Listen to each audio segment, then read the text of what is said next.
Bonjour à toutes et tous et bienvenue dans ce 5e épisode de la petite bibliothèque de RML. Aujourd'hui, je vais vous parler encore d'un roman américain puisqu'il s'agit de ce lien entre nous de David Joy, The Line That Held Us. Il a été écrit en 2018 et publié en 2020 en France chez l'éditeur Sonatine où vous pourrez encore le trouver. Voilà, c'est un roman puissant, très réaliste, âpre et à la violence quasi insoutenable qui m'a totalement bluffé, m'a filé une grande claque. C'est une aventure qui vous tiendra en haleine, qui est construite comme un thriller dans le décor des Appalaches américaines. Ça va vous changer, je vous le garantis.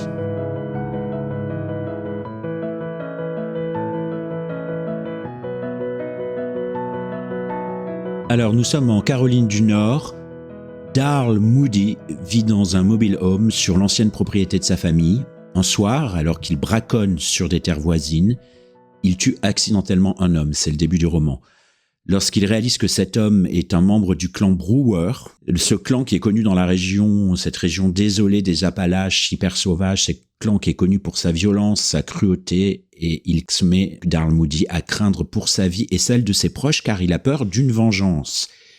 Et une seule personne peut l'aider, c'est son meilleur ami, Calvin Hooper, mais Dwayne Brewer, qui est à la recherche de son frère disparu puisqu'il vient d'être tué mais il ne le sait pas, a vite fait de remonter la piste jusqu'à Darl et Calvin et pour eux, le cauchemar ne fera que commencer. Alors évidemment, dit comme ça, on dirait un thriller classique fait de poursuites, de vengeance, de coups de feu, etc.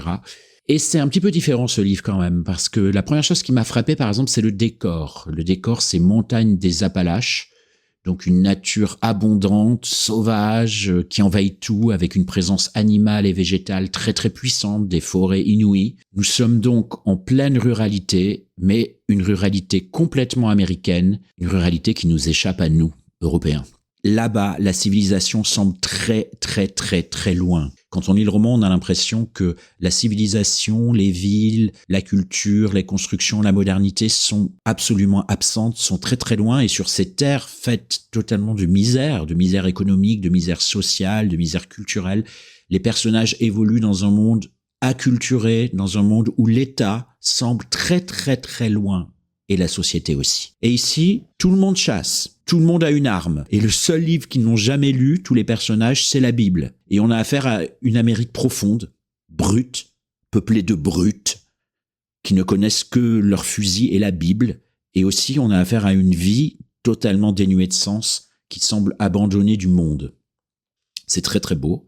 Et c'est très tragique en même temps. Et je ne sais pas si j'aurais aimé autant ce livre, ce roman, s'il n'y avait pas eu l'élection de Donald Trump. Ce qui m'est apparu, en tout cas, ce qui s'est passé, le télescopage qui s'est passé dans ma tête entre l'élection de Donald Trump et ce qu'on vit, nous, enfin, vu de notre Europe, et la lecture de ce roman, c'est que j'ai l'impression de voir soudain le portrait d'une Amérique où le respect humain n'existe pas, où seule la violence parle, et où il n'y a aucun intermédiaire entre Dieu et les hommes.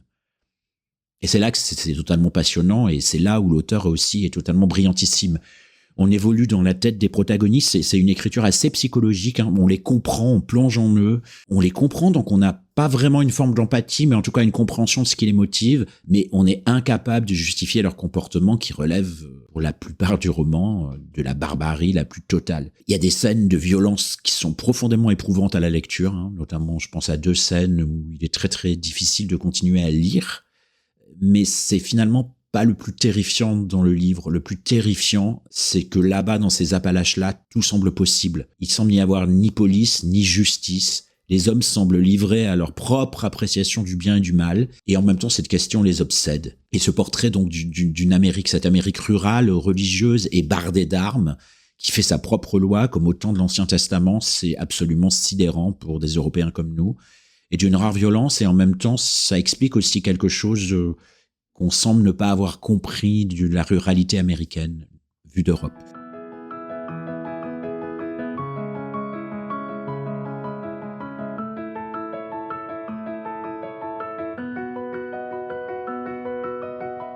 Mais il y avait désormais une promesse d'argent frais.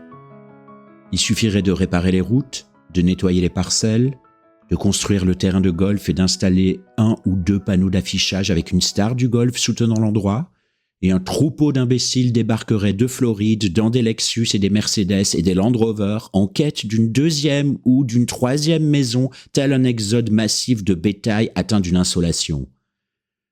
Les natifs du coin les détestaient. Ils les maudissaient à l'épicerie. Et quand la durée du trajet entre leur domicile et leur boulot doublait parce que les touristes faisaient du 30 à l'heure sur une route de montagne conçue pour rouler à 70, ils les maudissaient à voix basse et leur souriaient en face, car ils étaient bien obligés, tout en rêvant au fond d'eux-mêmes de dégainer un canif et de le planter dans leur bite bronzée.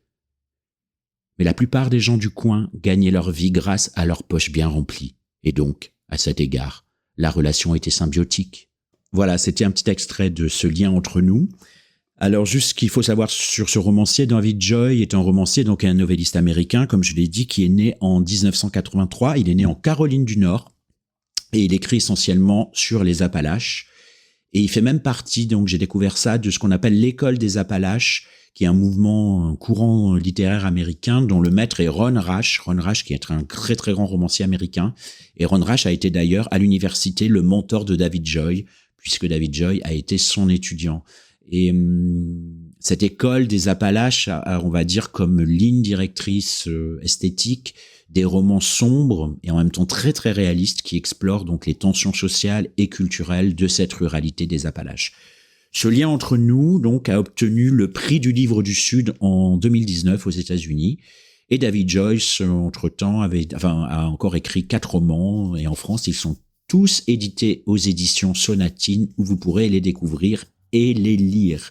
Voilà, j'espère que cette petite chronique vous aura plu, que vous aurez envie de découvrir ce romancier et ce roman. Moi, je vous dis à la prochaine fois et si vous avez aimé évidemment ce podcast, vous n'hésitez pas à le partager, à liker, à faire un commentaire.